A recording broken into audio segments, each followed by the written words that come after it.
Assalamualaikum warahmatullahi wabarakatuh. Perkenalkan nama saya Jessica Bahar dari kelas B dengan nomor NIM 22030550119.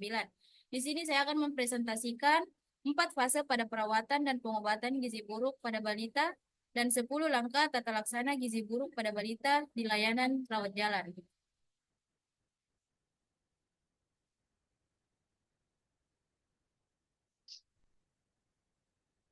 Apa itu gizi buruk? Gizi buruk didefinisikan sebagai kondisi kurangnya asupan nutrisi yang cukup untuk memenuhi kebutuhan energi dan zat gizi penting.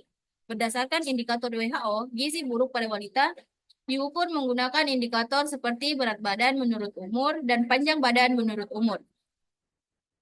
Pentingnya penanganan gizi buruk pada balita. Gizi buruk merupakan salah satu masalah kesehatan utama yang mempengaruhi balita di Indonesia. Kondisi ini menyebabkan gangguan perkembangan fisik dan mental serta meningkatkan risiko kematian. Adapun fase pada perawatan dan pengobatan. Yang pertama yaitu fase stabilitas. Fase ini berfokus pada penyelamatan nyawa dengan menstabilkan kondisi balita.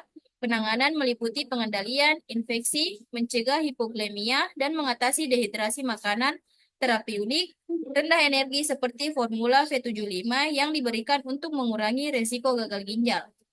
Yang kedua, fase transisi.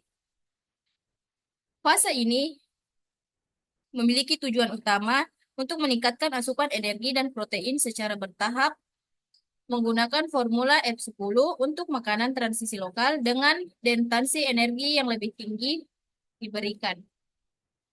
Yang ketiga yaitu fase rehabilitas. Fase ini bertujuan untuk meningkatkan berat badan dan memperbaiki status gizi. Nutrisi dan diberikan harus memenuhi kebutuhan kalori dan protein lebih tinggi. Biasanya dengan formula V100, pengawasan pertumbuhan dilakukan untuk memastikan kenaikan berat badan dan optimal. Fase keempat yaitu fase tindak lanjut. Setelah pemulihan, fase ini memastikan bahwa anak tidak mengalami kekambuhan, melibatkan pemantauan rutin, edukasi keluarga, dan pemberian suplemen mikronutrien tambahan. Fokus pada pola makan seimbang dan gaya sehat di rumah untuk mendukung pemulihan jangka panjang.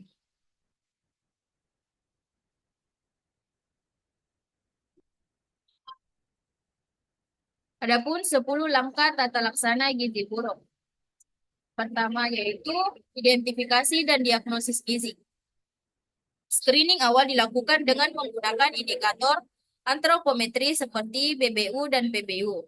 Yang pertama, diagnosis cepat sangat penting untuk segera memulai penanganan. Yang kedua, penggunaan alat screening sederhana seperti pita lila atau lingkar lengan atas dapat mempermudah identifikasi di tingkat komunitas. Selanjutnya, yaitu mengatasi hipoglikemia. Yang pertama, hipoglikemia adalah kondisi di mana kadar gula darah sangat rendah dapat mengancam nyawa. Yang kedua, penanganan meliputi pemberian larutan gula atau makanan manis. Selanjutnya, yaitu mencegah dan mengobati hipotermia. Hipotermia terjadi ketika suhu tubuh balita turun di bawah normal. Sering terjadi pada balita dengan gizi buruk. Penanganan termasuk pemberian makanan hangat, selimut, dan menjaga suhu ruang tetap hangat. Selanjutnya yaitu dehidrasi yang tepat. Dehidrasi harus diatasi dengan hati-hati menggunakan larutan dehidrasi oral khusus seperti Resomal.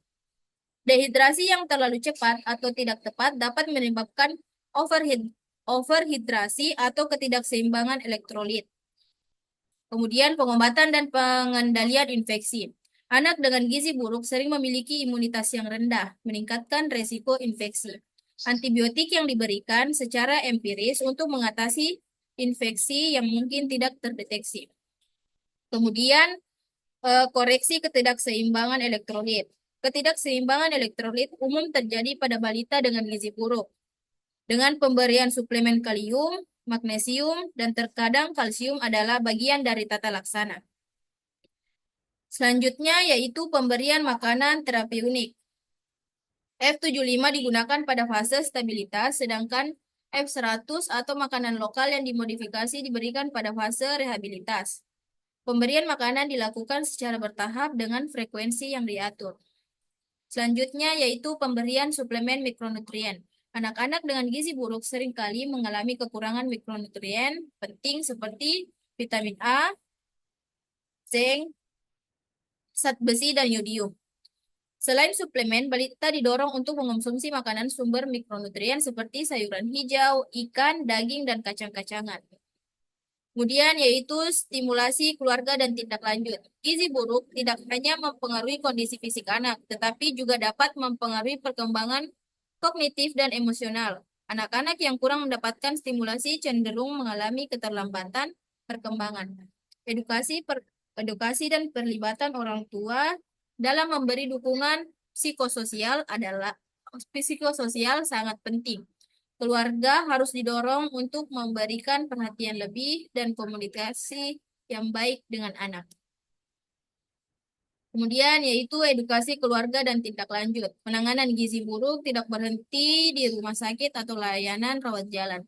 Keluarga memainkan peran kunci dalam memastikan anak tetap sehat dan tidak kembali mengalami gizi buruk.